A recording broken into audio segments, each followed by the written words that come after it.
ಕರ್ನಾಟಕದ ಕೊಪ್ಪಳ ಜಿಲ್ಲೆಯಲ್ಲಿರುವಂತಹ ಇತಿಹಾಸ ಪ್ರಸಿದ್ಧವಾದ ಹನುಮನಹಳ್ಳಿಯ ಅಂಜನಾದ್ರಿ ಪರ್ವತ.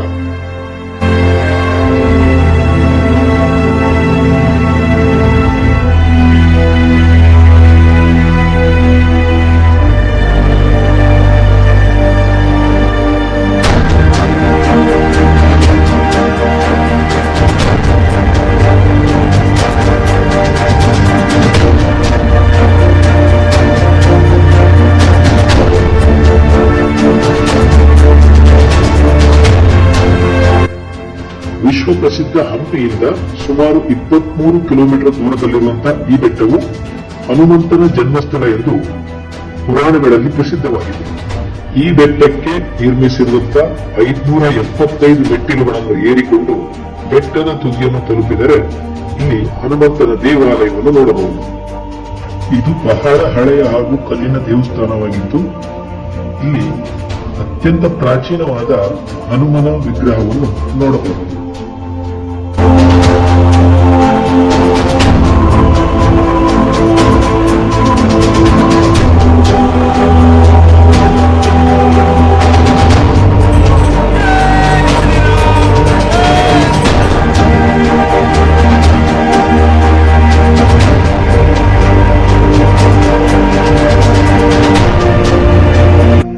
ರಾಮಾಯಣದ ಮಹಾಕಾವ್ಯದಲ್ಲಿ ಉಲ್ಲೇಖಿಸಿರುವ ಹಾಗೆ ಅಂಜನಾದ್ರಿ ಬೆಟ್ಟವನ್ನು ಹನುಮಂತನ ಜನ್ಮಸ್ಥಳ ಎಂದು ಪರಿಗಣಿಸಲಾಗಿದೆ.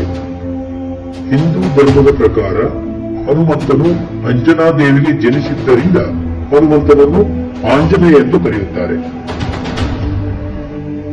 ಹಾಗೆ ಅಂಜನಾದೇವಿಯು ಹನುಮಂತನಿಗೆ ಇದೇ ಸ್ಥಳದಲ್ಲಿ ಜನ್ಮ ನೀಡಿರುವುದರಿಂದ ಈ ಬೆಟ್ಟವನ್ನು ಅಂಜನಾದ್ರಿ ಬೆಟ್ಟ ಎಂದು ಕರೆಯುತ್ತಾರೆ.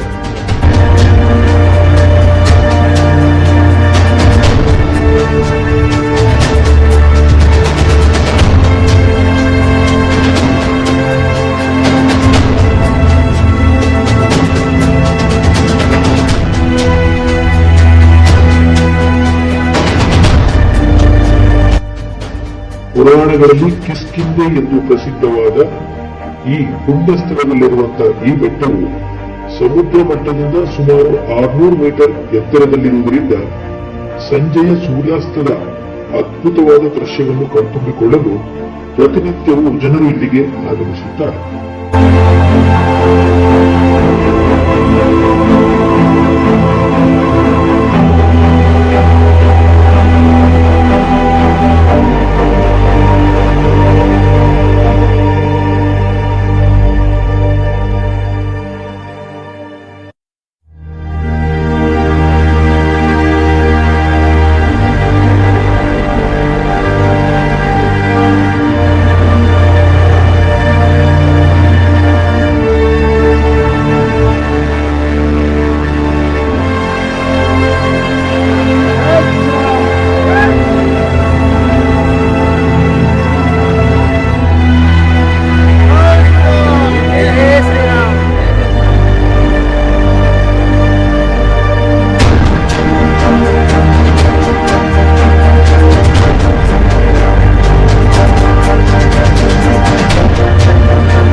ಹಾಗೆ ನಮ್ಮ ಪ್ರೀತಿಯ ವೀಕ್ಷಕರಲ್ಲಿ ಒಂದು ವಿನಂತಿ ಏನಂದ್ರೆ, ನೀವು ಯಾವುದೇ ಸಂದರ್ಭದಲ್ಲಿ ಹಂಪೆ ಕಡೆಗೆ ಪ್ರವಾಸಕ್ಕೆಂದು ಬಂದರೆ ತಪ್ಪದೇ ಈ ಸ್ಥಳಕ್ಕೆ ಭೇಟಿ ನೀಡಿ ಈ ಬೆಟ್ಟವನ್ನ ಏರಿ ಆಂಜನೇಯನ ದರ್ಶನವನ್ನು ಮಾಡಿ ಹಾಗೆ ಇಲ್ಲಿನ ಸುಂದರವಾದ ಸುತ್ತಲಿನ ಪರಿಸರದ ಅದ್ಭುತ ದೃಶ್ಯವನ್ನು ಕಣ್ತುಂಬಿಕೊಳ್ಳಿ ಎಂದು ಹೇಳುತ್ತಾ ಈ ವಿಡಿಯೋವನ್ನ ಇಲ್ಲಿಗೆ ಮುಗಿಸುತ್ತಾ ಇದ್ದೇನೆ. ನಮಸ್ಕಾರ.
ಭಜನೆ